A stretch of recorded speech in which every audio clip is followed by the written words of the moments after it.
तो आज का टॉपिक है पीरियोडिक प्रॉपर्टीज। कोई बताएंगे पीरियोडिक प्रॉपर्टीज क्या है? Yes, sir. Properties which depend upon electronic configuration and must varying across the period or group is known as periodic properties. यानी जो प्रॉपर्टी डिपेंड करे इलेक्ट्रॉनिक, कोई भी फिजिकल और केमिकल प्रॉपर्टी, कोई भी फिजिकल एंड केमिकल प्रॉपर्टी, पहला point है वो डिपेंड करना चाहिए इलेक्ट्रॉनिक कॉन्फ़िगरेशन पर, और दूसरा पॉइंट है पीरियड में या ग्रुप में, दोनों में से कहीं भी एक जगह कम से कम वो वैरी करे, चाहे रेगुलरली वैरी करे या इरेगुलरली वैरी करे, बट वो वैरी करे। ठीक है, तो कोई भी फिजिकल या केमिकल प्रॉपर्टी हम लोग लिखने वाले हैं जो कि डिपेंड करता हो इलेक्ट्रॉनिक कॉन्फ़िगरेशन पर और पीरियड या ग्रुप में रेगुलर या फेयर मैनर में वैरी करे, तो उसको अपन पीरियोडिक प्रॉपर्टी बोलते हैं। ध्यान दीजिए, एनी फिजिकल और chemical property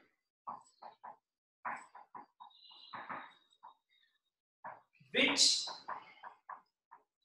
depends upon electronic configuration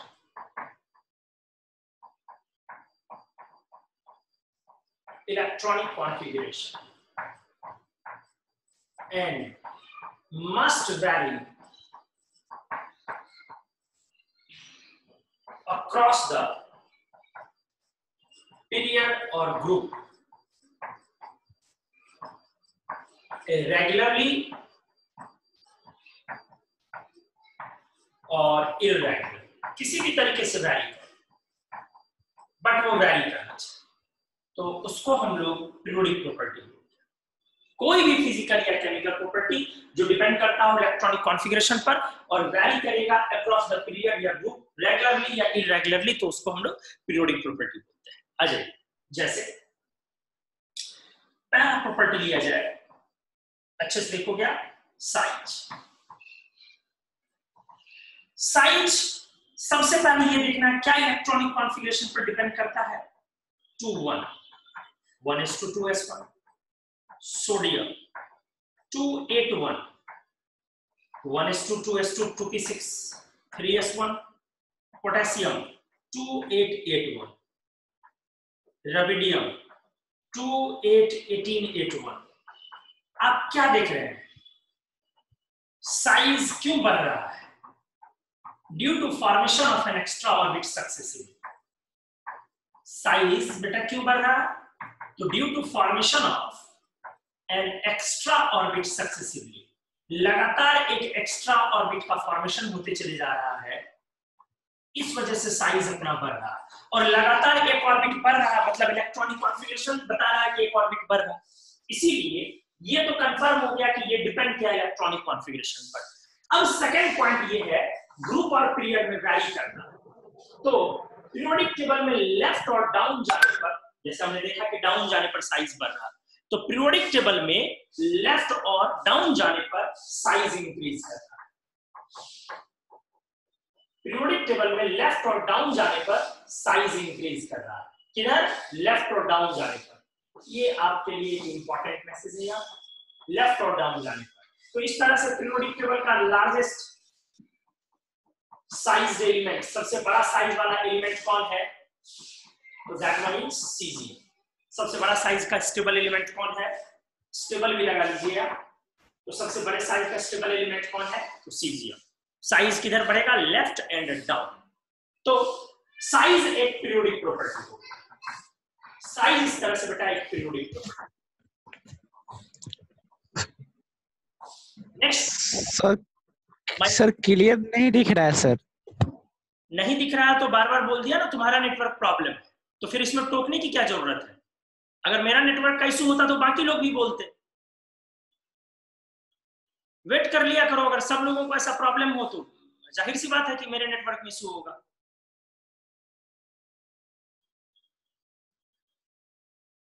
कुछ भी प्रॉब्लम हो टोक लो टीचर को। क्या हो गया ऑनलाइन में? घंटा हो गया टीचर क्या?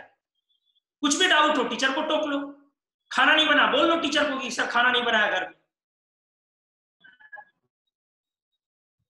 अच्छे से जानते हो इतने दिन के बाद कि ये 2 वे क्लासरूम है, ये 1 वे नहीं है। तुम्हारे इंटरनेट और मेरे इंटरनेट दोनों पर डिपेंड करता है, दोनों में से एक का खराब होगा तो क्लास नहीं हो पाएगी।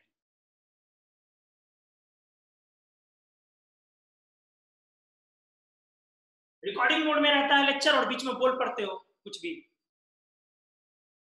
नेक्स्ट, तो साइज एक पीरियोडिक प्रॉपर्टी। नेक्स्ट एक लेते हैं E/P रेशियो, इलेक्ट्रॉन और प्रोटॉन का रेशियो। अच्छे से देखा, अगर आप lithium, sodium, beryllium, boron, carbon, nitrogen, oxygen, fluorine कुछ भी ले, या नीचे भी जाए सोडियम, पोटेशियम, रेडियम, सीजियम, आप देखिए E/P लिथियम में भी निकाले 3/3 1, और आप E/P फ्लोरीन में भी निकाले। E मतलब इलेक्ट्रॉन की संख्या, P मतलब प्रोटॉन्स की संख्या, 9/9 1।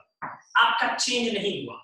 आप ग्रुप में भी आ जाए ना E/P, सीजियम 55/55 1, तो आप क्या बोलेंगे? E/P रेशियो कोई भी पीरियोडिक प्रॉपर्टी नहीं होगा। ये बात आपको समझ में आ गई? E/P रेशियो कोई पीरियोडिक प्रॉपर्टी नहीं होगा। अब फर्स्ट पेज का स्क्रीनशॉट लीजिए।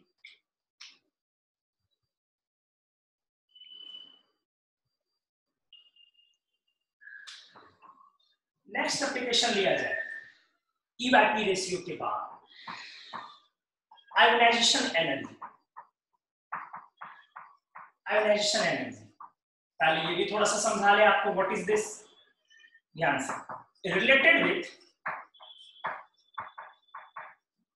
Ionisation of atom by removal of electron. अच्छे से देखो, एटम को आयन में कन्वर्ट करना है, लेकिन by removal of electron, electron को निकाल के, क्योंकि इलेक्ट्रॉन को ऐड करके भी तो एटम को आयन बना जा सकता है। इलेक्ट्रॉन को ऐड करके भी हम आयन बना सकते हैं, F से F- बना सकते हैं ऐड करके, और निकाल के भी बना सकते हैं, Na से निकाल के Na+ बना सकते हैं। दोनों चीजें हो सकती। तो ये जो रिलेटेड है वो ionisation of atom by removal of electron, electron को रिमूव करके। आ जाओ अच्छे से, मान लो कि ये कोई एटम है, ये न्यूक्लियस है, सेल बाय सेल इलेक्ट्रॉन, ये लीजिए, ये न्यूक्लियर चार्ज का इस पर फोर्स लगा हुआ है, न्यूक्लियस इसको होल्ड ऑन किए हुए। अगर आप चाहते हो कि इस X एलिमेंट को अपन कन्वर्ट कर दें X+ में और इसका इलेक्ट्रॉन निकाल लें बाहर कर, तो जाहिर सी बात है ये जितनी एनर्जी से बंधी है उतनी एनर्जी से इसको फ्री करना पड़ेगा, मुक्त करवाना पड़ेगा यहां से। एनर्जी रिक्वायर्ड, अच्छे से देखोगे किस चीज के लिए, टू नॉकआउट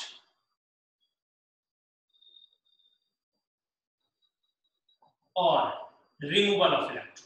इलेक्ट्रॉन को हटाने के लिए, आपको नॉकआउट करने के लिए, नॉकआउट हम लोग समझते हैं बाहर, नॉकआउट करने के लिए या इलेक्ट्रॉन को हटाने के लिए आपको एनर्जी देनी पड़ेगी। ये जितनी एनर्जी से बंधी है उतनी देनी पड़ेगी। जो आपका डेल्टा H है, जो आपको एनर्जी देनी होगी, देने वाले एनर्जी को अपन प्लस से दिखाते हैं, ठीक है। जब भी डेल्टा H पॉजिटिव हो इसका मतलब होता है रिक्वायर्ड एनर्जी, और जब भी ये नेगेटिव हो तो इसका मतलब होता है रिलीजिंग एनर्जी, एनर्जी को रिलीज करता है। इसी साइन से दिखाते हैं हम लोग मैथमेटिकली, लगने और रिलीज होने को। तो यहाँ पे आपको एनर्जी देनी पड़ेगी, क्यों? क्योंकि इलेक्ट्रॉन बंधा हुआ है न्यूक्लियस से। तो जो एनर्जी आप देकर इलेक्ट्रॉन को फ्री कराओगे वही एनर्जी आयनाइजेशन, प्लस मतलब लगा और आयनाइजेशन एनर्जी। जाहिर सी बात है अगर 3 सेल के बजाय आप 2 सेल वाले एटम से निकालते तो यहां वाले की आयनाइजेशन एनर्जी ज्यादा होगी, इसकी आयनाइजेशन एनर्जी कम होगी और इसकी आयनाइजेशन एनर्जी ज्यादा होगी, क्योंकि यहाँ न्यूक्लियस का फोर्स ज्यादा है। आप समझ पा रहे हैं? मतलब आप पहला पॉइंट ये बोलोगे कि ionization energy inversely proportional size जितना बड़ा इलेक्ट्रॉन निकालना उतना आसान। Larger the size therefore easeful removal of electron, आसानी से आप इलेक्ट्रॉन निकाल सकते हो। Larger the size therefore easeful removal of electron, जितना साइज बड़ा हो इलेक्ट्रॉन उतनी ही आसानी से निकलेगा, ये हम समझ सकते हैं। तो साइज बड़ा होता है, हमने पिछले में पढ़ा था लेफ्ट और डाउन, अभी जस्ट पढ़ा था। तो चूंकि लेफ्ट और डाउन जाने पर साइज बड़ा होता है, इसीलिए लेफ्ट और डाउन जाने पर आयनाइजेशन एनर्जी कम होती है। तो इस तरह से पीरियोडिक टेबल में lowest ionization energy periodic table कौन? Caesium. Lowest ionization energy periodic table caesium. और हाईएस्ट में जाना है right end up, inert gas आ जाएगा। Highest ionization energy periodic table वो हो जाएगा हीलियम। तो एनीवेज एक तो डिपेंड किया ये साइज पर, आप क्या देखें कि आयनाइजेशन एनर्जी फंक्शन हुआ साइज पर, और साइज फंक्शन है इलेक्ट्रॉनिक कॉन्फ़िगरेशन। इसका मतलब आयनाइजेशन एनर्जी फंक्शन हो गया इलेक्ट्रॉनिक कॉन्फ़िगरेशन का। आयनाइजेशन एनर्जी डिपेंड कर गया इलेक्ट्रॉनिक कॉन्फ़िगरेशन पर, और ग्रुप पीरियड में वैरी भी किया, तो ionization energy periodic property, excellent periodic.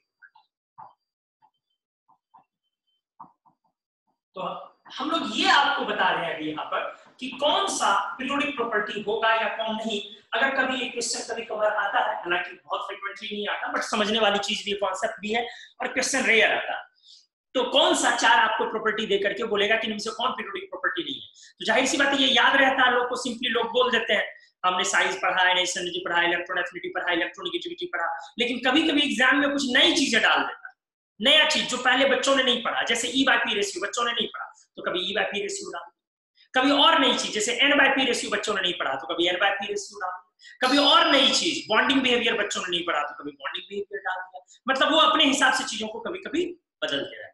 तो आप इस पेज का स्क्रीनशॉट लें, अगले पेज में।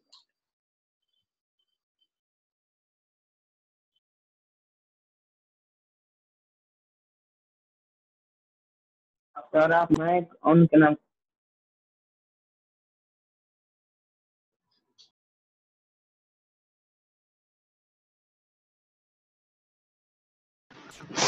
सर माइक ऑन सर नहीं किए आपका हैं माइक सर। ऑफ है।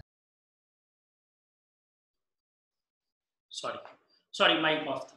तो पहला एप्लीकेशन में हमने लिया था साइज, सेकंड एप्लीकेशन में लिया आयनाइजेशन एनर्जी, एक लिया ई बाय पी रेशियो, 3 एप्लीकेशन लिया गया। चौथा चलो आप ले लें कुछ इलेक्ट्रॉन एफिनिटी। देखो जी, ये आयनाइजेशन एनर्जी का ठीक उल्टा है, आयनाइजेशन एनर्जी का ठीक उल्टा है। एफिनिटी मतलब होता है लगाव, मतलब कोई एटम है, आप यहां पर इलेक्ट्रॉन ऐड करो, इसको लगाव चेक करना है, आप यहां ऐड करो तो ये बनेगा X माइनस गैस।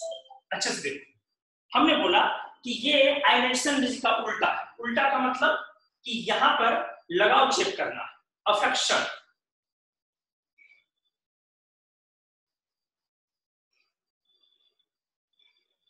ठीक है, तो देखो जैसे मान लो अगर ये बेटा एटम, यहां पर ये न्यूक्लियर चार्ज, ठीक से देखोगे Z, तो न्यूक्लियस का जो ये प्रभाव है, यहां जो न्यूक्लियस का इफेक्ट है, अगर कोई बाहर का इलेक्ट्रॉन रखोगे तो इसी इफेक्ट के अंतर्गत ये इसको पुल करेगा। क्लियर, समझ में आना चाहिए। तो अब ये इस एटम पर इलेक्ट्रॉन लेने के बाद इस एटम पर एक नेगेटिव चार्ज आ गया, मतलब X माइनस बन गया। तो जाहिर सी बात है ये एडिशन अपने आप हो रहा है, क्योंकि ये खींच लेगा, तो एडिशन स्पॉन्टेनियस होगा। आपको जैसे आयनाइजेशन में क्या होता था, आपको इलेक्ट्रॉन को वहां से चंगुल से आजाद करवाना था। आयनाइजेशन एनर्जी में क्या होता था, इलेक्ट्रॉन बंधा हुआ उसको आपको छुड़ाना पड़ता था। यहाँ पर क्या है, न्यूक्लियस अपने आप खींचेगा, तो वो नॉन स्पॉन्टेनियस था, ये स्पॉन्टेनियस स्वतः वाला process. This is spontaneous process, ये स्वतः वाला अपने आप वाला ये प्रोसेस, अपने आप इलेक्ट्रॉन ऐड होगा। तो जब ये स्वतः वाला का प्रोसेस है, अपने आप ऐड होगा, इसका मतलब है इसमें एनर्जी रिक्वायर्ड नहीं होगी। स्वतः वाले प्रोसेस में एनर्जी रिक्वायर्ड नहीं होती, देनी नहीं पड़ती, एनर्जी रिलीज होती है। अच्छे से समझ लीजिए। तो हमने बोला कि वो वाला प्रोसेस में एनर्जी देनी होती थी, इस वाले प्रोसेस में एनर्जी रिलीज होगी, नेगेटिव होगी, और इसी को लिखेंगे माइनस EA, इलेक्ट्रॉन एफिनिटी, जो एनर्जी रिलीज होगी। मतलब X को X माइनस बनाया, और यहाँ का जो डेल्टा H हुआ, this is minus EA, electron affinity. जाहिर सी बात है अगर 3 सेल रहे तो न्यूक्लियस से दूरी ज्यादा है तो खींचना थोड़ा मुश्किल, अगर 2 सेल है न्यूक्लियस से डिस्टेंस कम है तो खींचना इजी होगा। तो आसान प्रोसेस कब होगा, जब सेल कम होगा। आराम से समझिए, इलेक्ट्रॉन एफिनिटी मतलब energy releasing, energy releasing. Tendency, या कह सकते हो इलेक्ट्रॉन के लिए लगाव और affinity for the electron. Electron affinity मतलब इलेक्ट्रॉन के लिए लगाव कब ज्यादा होगा, जब साइज बड़ा या छोटा, बताओ जल्दी।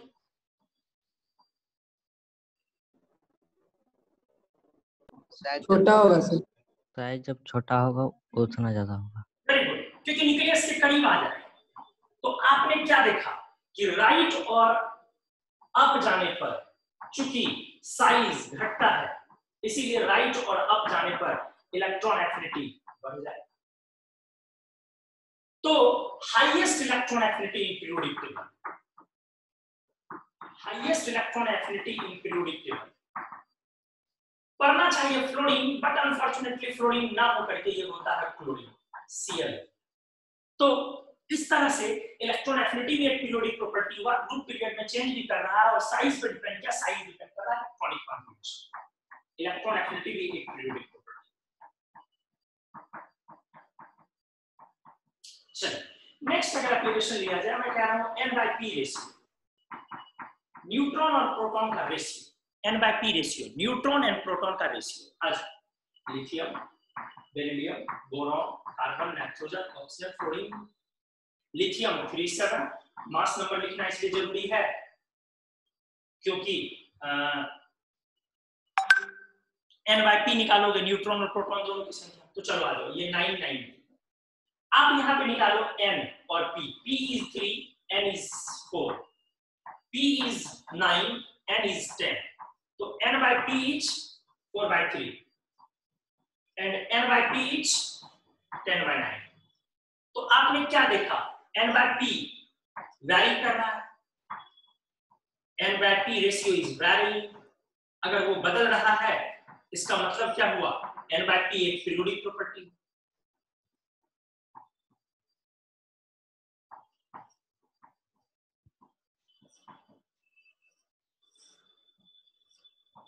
सामान्य तौर पर लोग बस यही देखते हैं कि अगर कोई प्रॉपर्टी वैरी कर रहा है तो वो एक पीरियोडिक प्रॉपर्टी, सामान्य तौर पर लोग वही देखते हैं।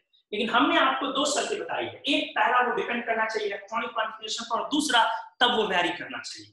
आप ठीक से देखो, ना न्यूट्रॉन की संख्या को इलेक्ट्रॉनिक कॉन्फिगरेशन से कोई लेना देना है, ना प्रोटॉन की संख्या को इलेक्ट्रॉनिक कॉन्फिगरेशन से कोई लेना देना। तो आप बोलोगे n/p ये फंक्शन नहीं है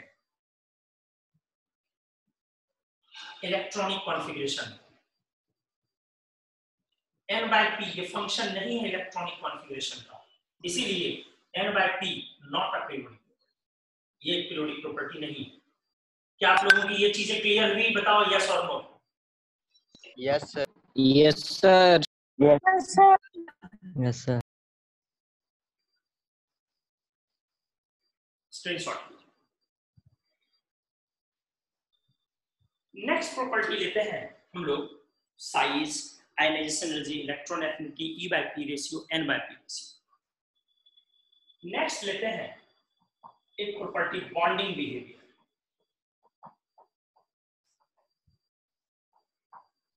बॉन्डिंग बिहेवियर ऑफ एलिमेंट, अच्छे से ये IIT ने पूछा है, बॉन्डिंग बिहेवियर ऑफ एलिमेंट। ऐसा है बेटा कि लोग सामान्य तौर पर ये बोलते हैं, जैसे कुछ इंडियन ऑथर की बुक पढ़ोगे तो वो ये लिखते हैं कि पीरियोडिक प्रॉपर्टी का एक यूनिट होना चाहिए, एक यूनिट होना चाहिए। जैसे साइज का एक यूनिट है एंगस्ट्रॉम, एनर्जी का एक यूनिट है जूल, तो पीरियोडिक प्रॉपर्टी का एक यूनिट होना चाहिए। अगर यूनिट नहीं है तो पीरियोडिक प्रॉपर्टी तो कभी हो ही नहीं सकता। ऐसा बहुत सारे इंडियन ऑथर लिखते हैं, लेकिन ये गलत है। इसलिए हमने क्लियर किया कि बस दो ही चीज है, या पहला पॉइंट कि वो डिपेंड करना चाहिए इलेक्ट्रॉनिक कॉन्फिगरेशन पर, सेकंड पॉइंट हमने बोला कि वो पीरियड और ग्रुप में वैरी करना चाहिए। यस, ये बिहेवियर है, व्यवहार, नो फिजिकल यूनिट। कोई भी इसका फिजिकल SI या CGS यूनिट नहीं हो सकता है, क्योंकि व्यवहार है। जैसे पढ़ना आपका व्यवहार, बिहेवियर, ठीक है, तो इसका कोई फिजिकल यूनिट डिफाइन नहीं होगा। अब ये पीरियोडिक प्रॉपर्टी है या नहीं, सवाल ये है। तो अगर आप सीधे बिना डिस्कशन के ये बोल देंगे कि व्यवहार है इसलिए नहीं है, तो गलत है। हो सकता है कि नहीं हो, बट लॉजिकली आपको साबित करना है दो चीजों से, एक ये डिपेंड करना चाहिए नहीं करना चाहिए इलेक्ट्रॉनिक कॉन्फ़िगरेशन पर, अगर नहीं है।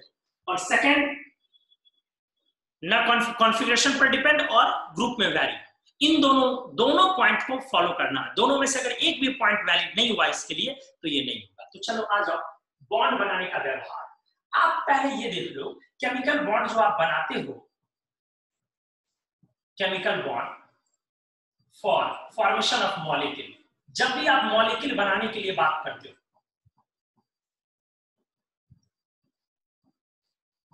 तो ये बॉन्ड कितने तरह के होते हैं हम आपको क्लियर कर दें। 3 तरह के। आप बोलते हो 2 तरह के, एक आयोनिक बॉन्ड, एक कोवेलेंट बॉन्ड। हम आपको समझाएं एक और बॉन्ड होता है मेटेलिक बॉन्ड। अच्छे से देखो, 3 तरह के chemical bond, ionic bond, covalent bond and metallic bond. Ionic bond तब होता है जब मेटल और नॉन मेटल का कॉम्बिनेशन होता है, देखते जाओगे। कोवेलेंट बॉन्ड तब होता है जब नॉन मेटल और नॉन मेटल का कॉम्बिनेशन होता है। आप जानते भी, तो जाहिर सी बात है एक ही चीज तो बच गई, क्या? जब मेटल का मेटल से कॉम्बिनेशन, मेटल का मेटल से। अगर एग्जांपल लिया जाए आयोनिक बॉन्ड में मेटल और non metal NaCl, non metal and non metal HCl, और metal and metal Na3Bi, bismuth is metal Na3Bi। आप पीरियोडिक टेबल में एक बार मेटल नॉन मेटल को जरा समझ भी ले। आप हालांकि समझते हैं, लेफ्ट और डाउन जितना जाएंगे आप मेटेलिक एलिमेंट आपको मिलेगा, और राइट और अप जितना आप जाएंगे उतना नॉन मेटेलिक एलिमेंट आपको मिलेगा। वहां क्लियर है? लेफ्ट और डाउन जाने पर आपको मेटेलिक एलिमेंट मिलेगा और राइट और अप जाने पर आपको नॉन मेटेलिक एलिमेंट मिलेगा। आप कोई भी ग्रुप लेकर के भी देखें, carbon, silicon, germanium, tin, lead, बहुत अच्छा ग्रुप है समझने के लिए। नॉन मेटल, मेटल वाइट, और ये दोनों को देखिए ना मेटल। तो एक बहुत बढ़िया ग्रुप है समझने के लिए। और वहीं पर आप लेफ्ट साइड आइए, लिथियम मेटल, और राइट साइड जाइए इसी में फ्लोरीन नॉन मेटल। तो आपने स्पष्ट देखा कि मेटल एलिमेंट पीरियोडिक टेबल में लेफ्ट और डाउन मिलता है और नॉन मेटल एलिमेंट राइट और अप मिलता है। देखिए metal down, non metal up. अब पॉइंट है, तीनों बॉन्ड को जरा समझने की जरूरत है। अच्छे से देखिए, ठीक से। लेट कोई एक एलिमेंट ले लेते, कुछ भी ले लो, लाइक फ्लोरीन। लेट फ्लोरीन, मान लेते हैं फ्लोरीन ये non metal. Towards different elements of the period, fluorine को रिएक्ट करवाते हैं पीरियड के डिफरेंट एलिमेंट्स। ठीक से, फ्लोरीन को रिएक्ट करवाते हैं पीरियड के डिफरेंट एलिमेंट्स से। बोलोगे मतलब सर? मतलब ये फ्लोरीन को आप पीरियड का डिफरेंट एलिमेंट, आप फ्लोरीन को फ्लोरीन से रिएक्ट करवाइए। आप बगल में कौन है? ऑक्सीजन है। बगल में कौन है? नाइट्रोजन है। बगल में कौन है? कार्बन है, बोरॉन है, बेरिलियम है, लिथियम। आप क्या देख रहे हैं? इधर जाने पर नॉन मेटालिक एलिमेंट, और आप क्या देख रहे हैं पीरियड में? इधर आने पर मेटालिक एलिमेंट। अच्छे से देखिए। तो अगर आप फ्लोरीन को, जो फ्लोरीन आपने लिया है वो ये, अब इसको पीरियड के डिफरेंट एलिमेंट से रिएक्शन करवाते हैं। करा लीजिए ना फ्लोरीन, करा लीजिए ना फ्लोरीन को। फ्लोरीन को डिफरेंट एलिमेंट से रिएक्शन करवाते हैं। तो आपका क्या आएगा? LiF। आपका क्या आएगा? CF4। आपका क्या आएगा? F2। आप F2 को नॉन मेटल के कारण कोवेलेंट बोलते हैं। आप CF4 को नॉन मेटल के कारण एक बार फिर से कोवेलेंट बोलते हैं।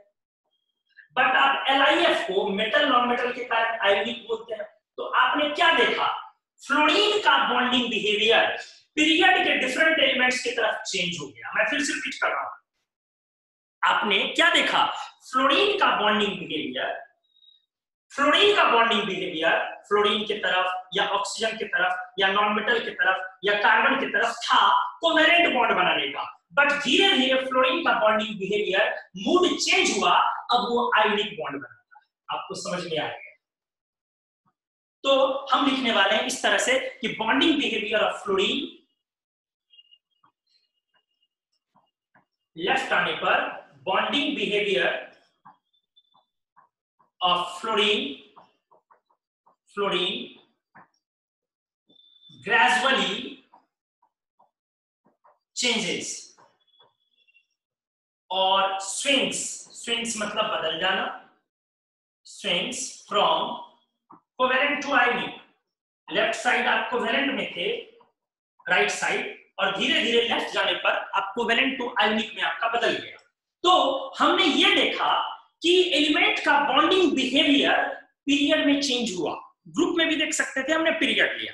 एलिमेंट का बॉन्डिंग बिहेवियर पीरियड में चेंज हुआ। हमने देखा एलिमेंट का बॉन्डिंग बिहेवियर पीरियड में चेंज हुआ। तो बॉन्डिंग बिहेवियर पीरियड में चेंज तो हुआ कम से कम। अब दो कंडीशन था पीरियोडिक प्रॉपर्टी होने के लिए, एक बॉन्डिंग बिहेवियर का चेंज होना और दूसरा था, याद करो, दूसरा था बेटा, सेकंड था कॉन्फ़िगरेशन पर डिपेंड। सवाल है कि फ्लोरीन का बॉन्डिंग बिहेवियर फ्लोरीन की तरफ कोवेलेंट क्यों था और फ्लोरीन का बॉन्डिंग बिहेवियर लिथियम की तरफ आयोनिक क्यों हुआ?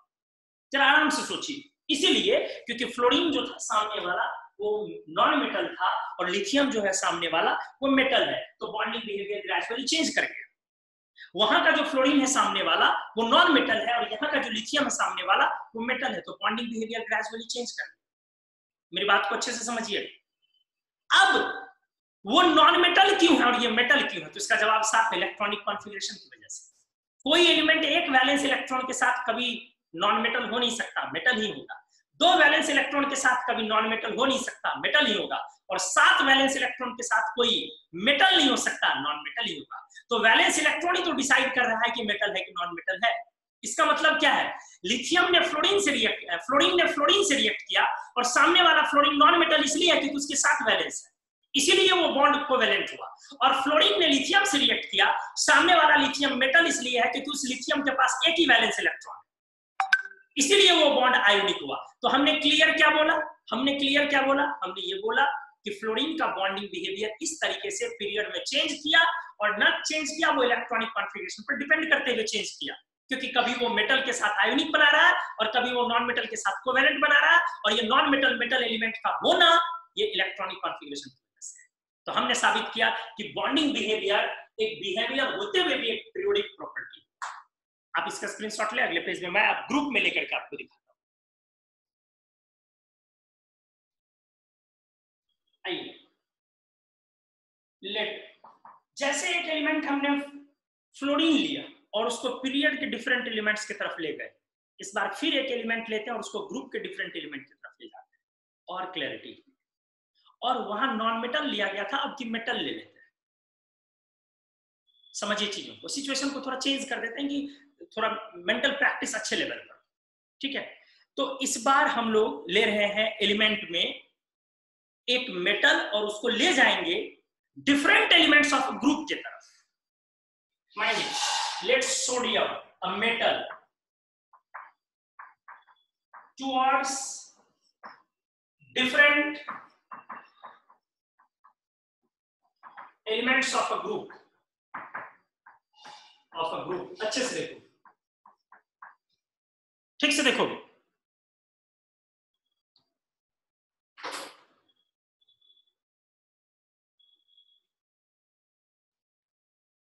कोई एक ग्रुप कंसीडर कर लो 5A निकोजेंस, जिसमें सब कुछ हो, मेटल भी और नॉन मेटल भी, nitrogen, phosphorus, arsenic, antimony, bismuth. आप अच्छे से जानते हो ये दोनों एक बार नॉन मेटल है, ये दोनों मेटल वाइड्स हैं और ये मेटल है। अब अपन इससे रिएक्ट कराने वाले हैं सोडियम को, और ये एलिमेंट को मान लो X, थोड़ी देर के लिए। तो फॉर्मूला जो बनेगा वो Na3X टाइप फॉर्मूला बनेगा। आप समझ पा रहे होंगे। जो यहाँ फॉर्मूला बनेगा वो Na3X टाइप का फॉर्मूला बनेगा। ये क्लियर है, आप समझ पा रहे हो? Na3X, ठीक है, Na3X टाइप का ये फॉर्मूला बनेगा इसके पास। क्यों बनेगा? क्योंकि आप जानते हो 5a का एलिमेंट है तो 3 इलेक्ट्रॉन इसको चाहिए ऑक्टेट कंप्लीट करने के लिए, इसलिए इसकी वैलेंसी 3 हो गई। n पर 3 माइनस होता है, p पर 3 माइनस होता है, आपको पता भी है लेटराइट फॉस्फाइड। जैसे 7a का वैलेंसी 1, 6a की जनरल वैलेंसी 2, तो 5a की जनरल वैलेंसी 3, तो ये सामान्य तौर पर 3 वैलेंसी लेके आया और वो 3 यहाँ आया, इसका 1। चलो आज आप यहाँ बोल भी सकते हो इसको, अगर कोई बोले कि ये किस तरीके से लिखे हो तो बोलोगे इसमें सिंपल है, Na पर हमने प्लस लिखा है और X पर हमने 3 माइनस लिखा है, ठीक है। ये सिचुएशन हमने क्रिएट किया। अब आ जाओ, तो यहां से ये फॉर्मूला कैसा बन गया? ये बन गया Na3N, दूसरा बना Na3P, तीसरा बना Na3AS, चौथा बना Na3SB और पांचवा बना Na3Bi। अब आप क्या देख रहे हो? अच्छे से देखो ठीक से, ये ऊपर वाला जो ये दोनों है ये मेटल प्लस नॉन मेटल का कॉम्बिनेशन है, इसलिए इधर आयोनिक होगा। और आपने क्या देखा, ये क्या है? मेटल प्लस मेटल का कॉम्बिनेशन है, इसलिए ये मेटेलिक होगा। मेटल प्लस मेटल का कॉम्बिनेशन होने की वजह से ये मेटेलिक होगा, और ऊपर वाला मेटल प्लस नॉन मेटल होने की वजह से वो आपका आयोनिक होगा। तो आपने क्या देखा, ऊपर जाने पर आयोनिक बॉन्ड कैरेक्टर बढ़ रहा है, आयोनिक बॉन्ड कैरेक्टर बढ़ रहा है, और नीचे आने पर मेटेलिक बॉन्ड कैरेक्टर बढ़ रहा है।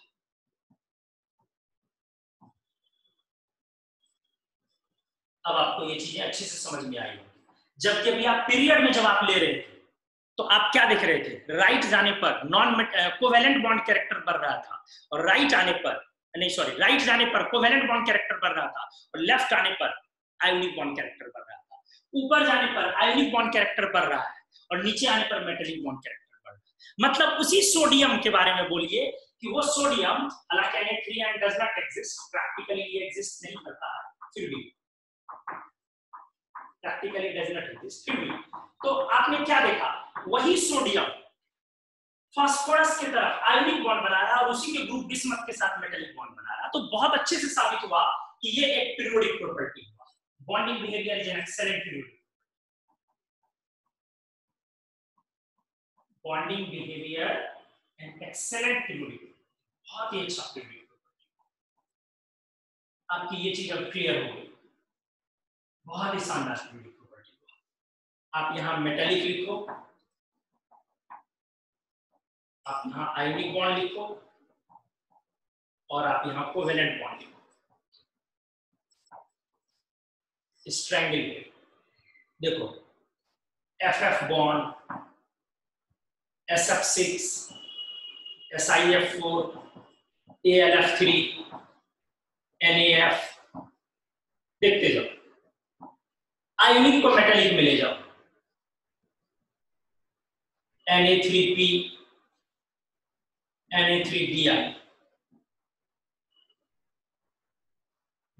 कोवेलेंट को मेटेलिक में ले जाओ, FF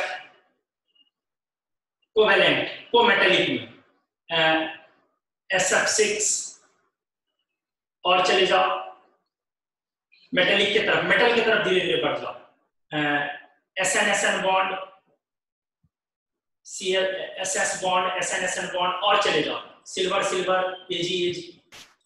बस कुछ नहीं, यही दिखा रहे थे कि अगर आप एलिमेंट मेटेलिक लेते चले जाओगे तो आपका मेटेलिक बॉन्ड कन्वर्ट होते जाएगा, अगर आप मेटल प्लस नॉन मेटल आओगे तो आयनिक बॉन्ड होते जाएगा, non metal plus non metal जाओगे तो कोवेलेंट। तो क्या आप लोगों को ये सारी चीजें आज अच्छे से समझ में आई? इसमें तो कभी कंफ्यूजन अब नहीं आएगा? यस सर, बहुत अच्छे से। Yes sir. Good, very good. तो अगले क्लास में हम लोग स्टार्ट करेंगे अब इसमें पहला मेटेलिक बॉन्ड के बारे में, क्योंकि आप आगे ये सब तो पढ़ेंगे ionic bond, covalent bond. Next class में हम लोग स्टार्ट करेंगे metallic bond. Metallic bond basically chemical bonding का एक 11th का चैप्टर, बट मेटेलिक बॉन्ड बहुत छोटा है, लेकिन इसका एप्लीकेशन जो है वो हमेशा 12th के एरिया में melting point, boiling point, sublimation energy, density वगैरह से डिस्कस होता है।